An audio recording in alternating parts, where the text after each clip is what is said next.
Yan, since marami nang nagre-request na gumawa na talaga ako ng mga full-blown vlogs, tapos mag-voice over na ako, imbes na 1-minute montage lang, sisimulan ko na, magbibigyan ko na kayo.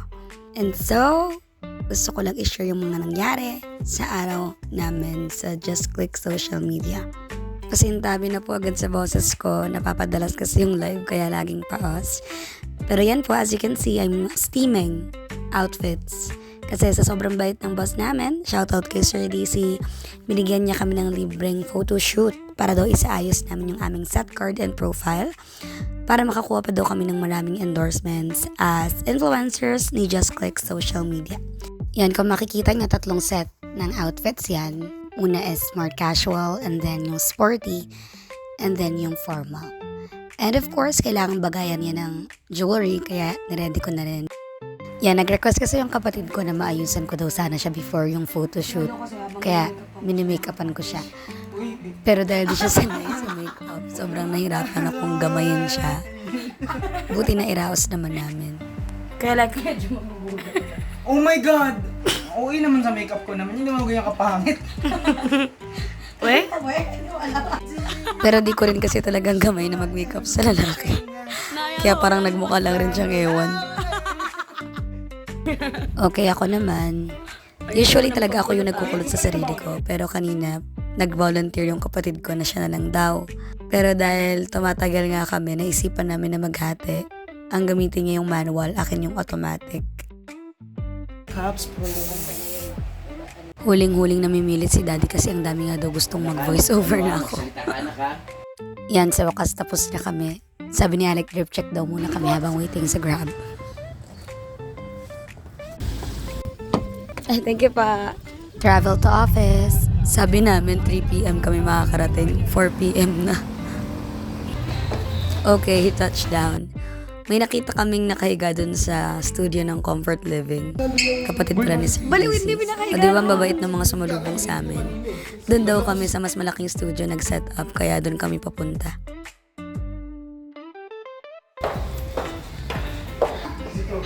Hi, Kuya J-Lo!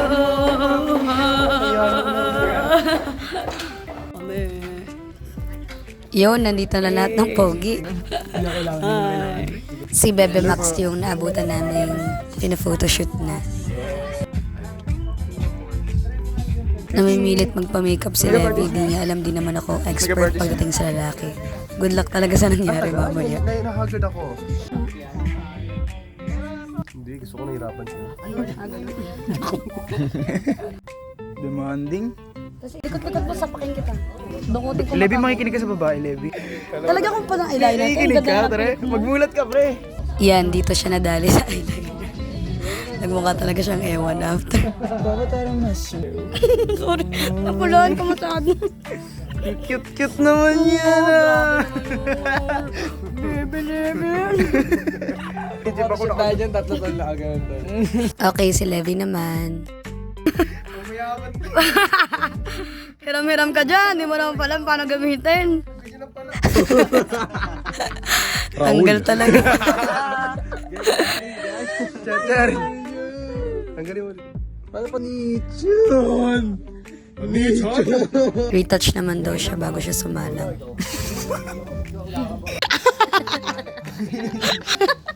Sige. Ubad. Reset! I forgot his name, Ate Nikki. Sino daw? Si Alec? Oh, yeah. Yan, Alec. Let's go, Alec. Smart guy. Grabe! Good day everyone. Thank you so much for tuning in once again sa ating live. Habang waiting ako sa turn ko, gumawa muna kami ng audition vid para dun sa bagong brand na tinanggap ng boss namin. Hello everyone, my name is Kimberly Peralta. Turn naman ni Golden Boy Seiya.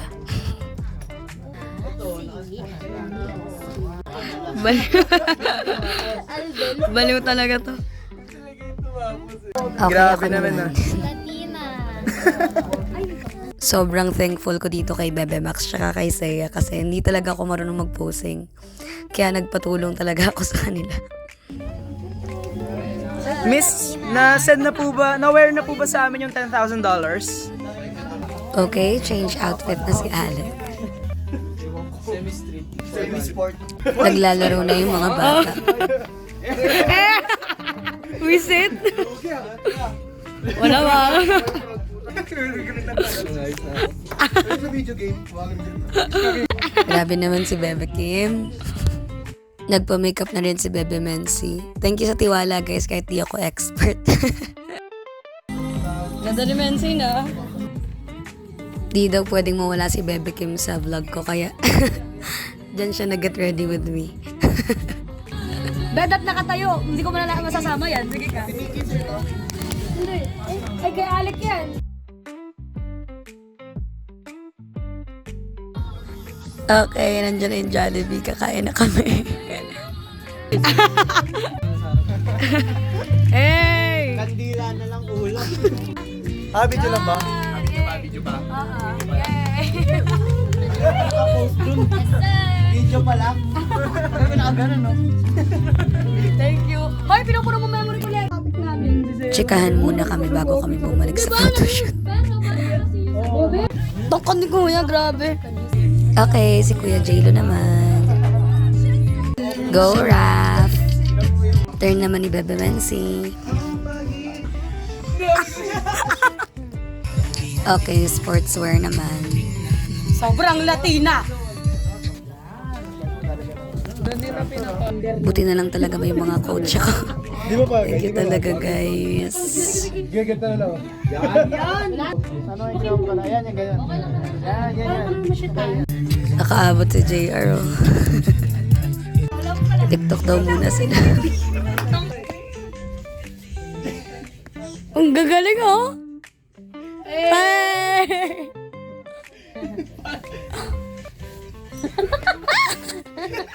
Lower! Lower!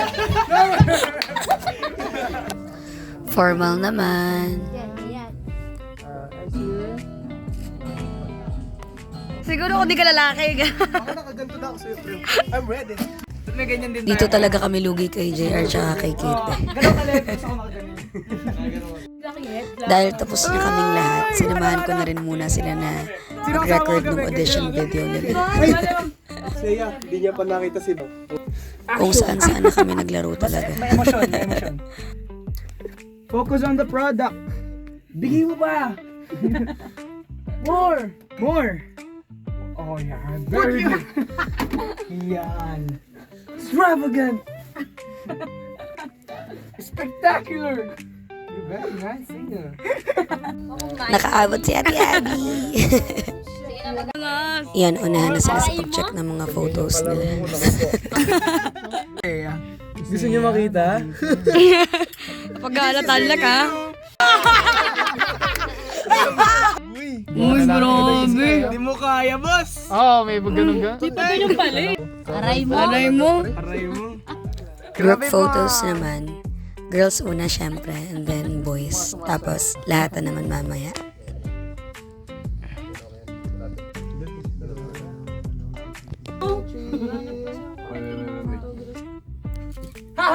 O diba mga baliw?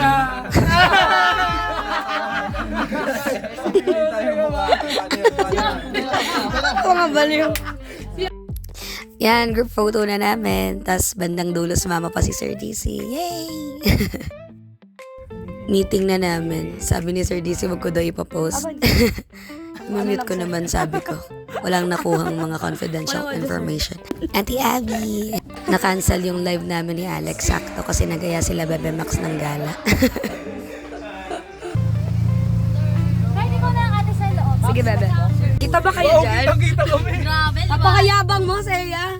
Kayo na nga.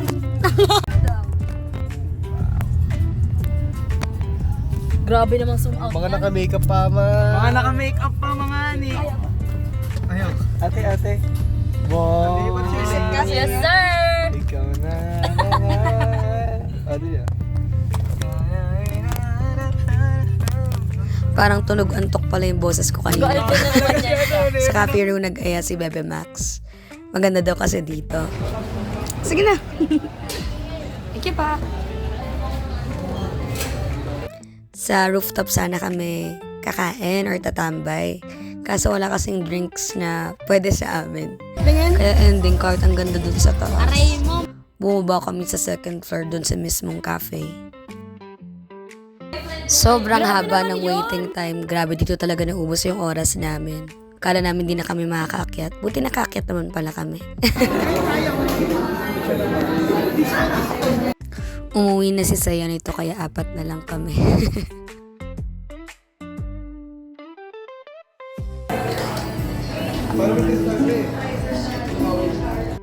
Dahil naisipang mag-content nung dalawang boys, naisipan na lang namin magkwentuhan ng girls. Yun lang naman guys, after everything umuwi na rin kami. Nakakatuwa lang kasi nalaman namin na magkakalapit lang yung bahay naming 4. So si Kim yung pinuuna namin sa angkas and then nag-grab na kami pa uwi. Pagod na yung boses ko, bawi ako sa mga susunod and that concludes our day. Thank you!